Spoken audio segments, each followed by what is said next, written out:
araw sa ating lahat at welcome sa ating segment na Doktok.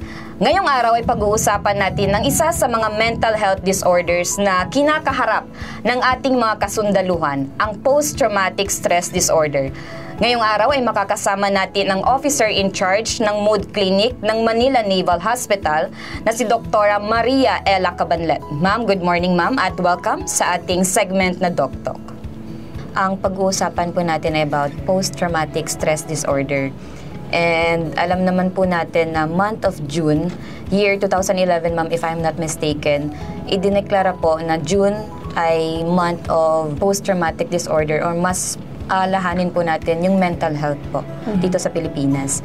So, I'm Dr. Maria Ella R. Cabanlet. Ako ay Medical Officer 3 ng Manila Naval Hospital. At the same time, ako yung officer in charge ng ating Mood Clinic. So, yung Mood Clinic natin is doon ang consultation ng mga active personnel natin, mga dependents nila, or yung mga civilian employee din natin at mga authorized civilian na magpakonsulta patungkol sa kanilang kalusugan sa pag-isip or isip kalusugan. And at the same time, it's just a safe place where anybody can come and express yung mga bagay na hindi nila kayang express somewhere else. And also, I am the co-chairperson ng Philippine Navy Mental Health Team, and I am one of those who created or come up with the Philippine Navy Mental Health Trident Program. Ma'am, na-mention niyo po kanina yung kalusugang pangkaisipan. Ano po ba talaga itong post-traumatic stress disorder? So, kung magiging bookish tayo, like we're gonna refer sa DSM-5,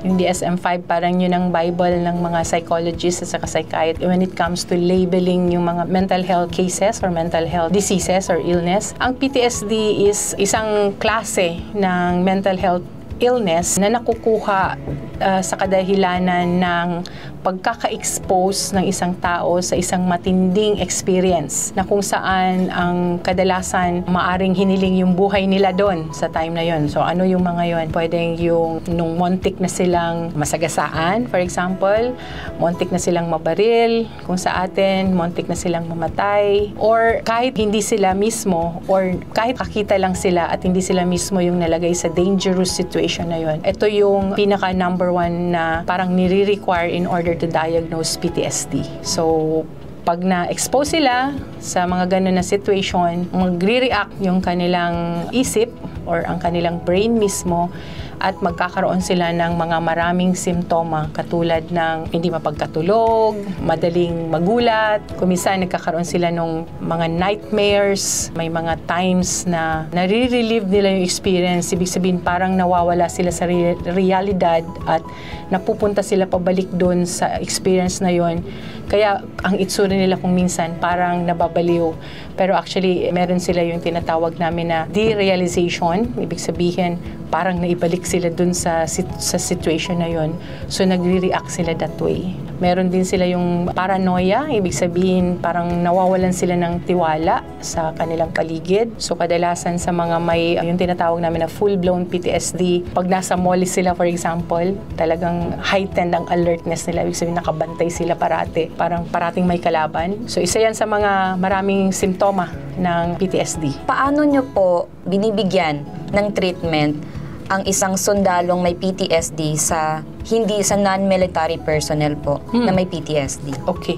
Just the same. Ang PTSD is PTSD. Masundalo ka man or hindi. One of the well-accepted method of helping yung isang individual na na-expose sa post-traumatic event para hindi na siya later on mag-develop into a post-traumatic disorder, ina-applyan namin nung tinatawag namin na psychological first aid. So, psychological first aid, it's kung welcome dun sa individual, we talk about yung experience niya mismo, anong ma-recall niya dun sa event, and then ano yung naramdaman niya physically nung nangyayari yun, ano yung nasa thoughts niya, ano yung mga emotional content na nandoon during that time. And then we try to analyze it, give it back to him, and sa communication na yun, hopefully, mapoproseso niya na mas madali yung experience niya at hindi na ito magiging dahilan na itinatago niya ito yung magiging maglalamat sa loob niya, and then eventually it will become sickness in the long run. We used to call it a psychological first aid, and also kuminsan yung iba yung tinatawag na critical incident stress debriefing. Itong mga method na to, yung psychological first aid, you can do it right there and then, pero yung critical incident stress debriefing, kuminsan ginagawa siya after 24 hours na, but not more than 1 week. So, pinoprocess sila. Yung tinatawag namin pinoprocess sila doon sa time na yan about their experience. So, yun yung pinaka-first aid na ginagawa namin. Dito po ba, ma'am, sa MNH, anong program po kayo meron? It's not only sa MNH, it's for the entire Philippine Navy. Yes, sir. Yung sinimula natin noong 2021 na Philippine Navy Mental Health Trident Program. Hindi pa siya talagang napuput into policy locally, but it's already a policy ng AFP. Whenever we talk about mental health, parati nating mako-question. For example, sasabihin ko, ano ba kasing problema? Okay, so most of the time, sasabihin nila, gusto namin pababaan kasi medyo nakakarami na yung suicide. Apart from that, ang nakikita namin is, hindi ba nandahil sa mental health state ng mga individual soldier, kaya din maraming awol? Could be, right? Yes. And nafa-find out namin na it's true. Right now, anecdotal pa lang siya. So, another thing is, bakit ang taas ng attrition rate? Bakit ang dami-daming ayaw nang umabot ng 57 years old? Ayaw nang mag-30 years in the service? Di kaya dahil sa burnout na sila? Dahil sa pagod na sila? What makes them pagod? Is it really marami yung trabaho natin? Or is it yung nakalimutan na nilang i-recalibrate yung mga sarili nila, yung mga mental health nila, may mga combat and operational stresses na sila na talagang hindi na namin kaya to go out, parang ganun. So yun ang pinaka-main na frame na pinagsimulan namin when we thought na hindi lang suicide ang problem natin. We're gonna make a mental health program na hindi lang suicide ang target. Kasi pag suicide lang, we can always do suicide prevention program and all, and not the entire mental health program, diba? So, because hindi lang suicide ang problem natin, output ng mga tao, physical health ng mga tao, which is very much related to mental health also, kasi marami tayong generalized anxiety disorder, which is a totally different topic na maganda din pag-usapan. Naisip namin na gumawa ng programa na hindi reactive. So, dati kasi, yung mental health and psychosocial and spiritual program, which is yun ang policy natin noon, nagiging active lang yung mga mental health providers. Kapag, for example, may gera, pupunta sila doon, they do the CISD,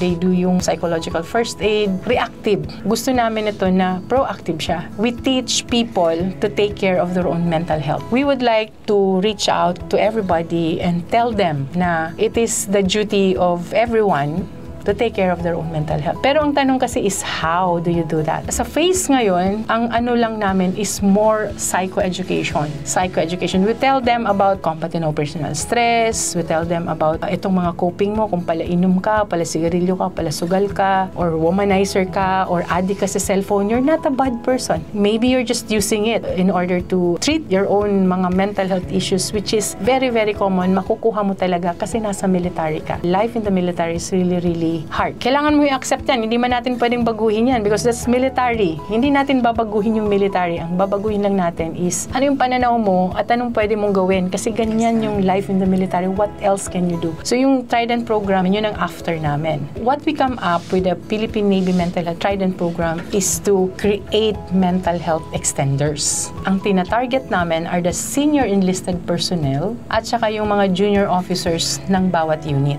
Kasi sila yung nandoon, sila yung nakakakita, sila yung nakaka-experience, sila yung nakaka-observe. We will equip them nung mga pwede naming i-equip sa kanila kahit hindi sila mga medical or paramedical field kasi there is a design para sa kanila. One of the things na ginagamit namin is yung sa mental health gap na mga ideas and we designed our own. So, kinakapacitate namin in knowing about what combat and operational stress is. Kinakapacitate namin sila more or less to pinpoint kung sino yung nangangailangan ng ipadala sa amin or ipadala kung saan malapit at napipinpoint din nila kung sino yung pwede nilang applyan nung skills na tinuro namin sa kanila like psychological first aid para may mapupuntahan yung mga tao doon na nangangailangan ng mental health na tulong.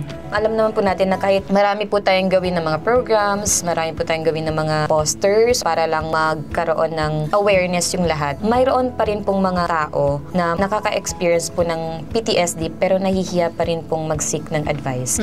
Ano po yung masasabi nyo or message nyo para sa kanila? So first and foremost, hindi mo kailangan na may disorder ka na para mag-seek ka ng help. If you feel like magugulating ka, di ka makatulog, you're using a lot of negative coping mechanisms sa sigarilyo, alak, sugal, cellphone, and you really feel anxiety kahit wala ka naman dapat na i-anxious. In general, kahit hindi PTSD, pwede po kayong mag-seek sa amin. You can channel yung aming 24/7 na hotline. Ni-require namin yan na i-post ng every office. Pwede po kayong tumawag doon na kahit hindi kayo magpakilala kung sino kayo. At pwede nyo pong gawin na avenue yun to express whatever it is that you're feeling without judgment, kasi po all the time ang mga kasagot po sa inyo doon are well-trained mental health providers at mga hotline providers po na trained. You can also visit us. So yung mga nasa CNH area, nandoon si Major Pluma, Cavite area, I mean.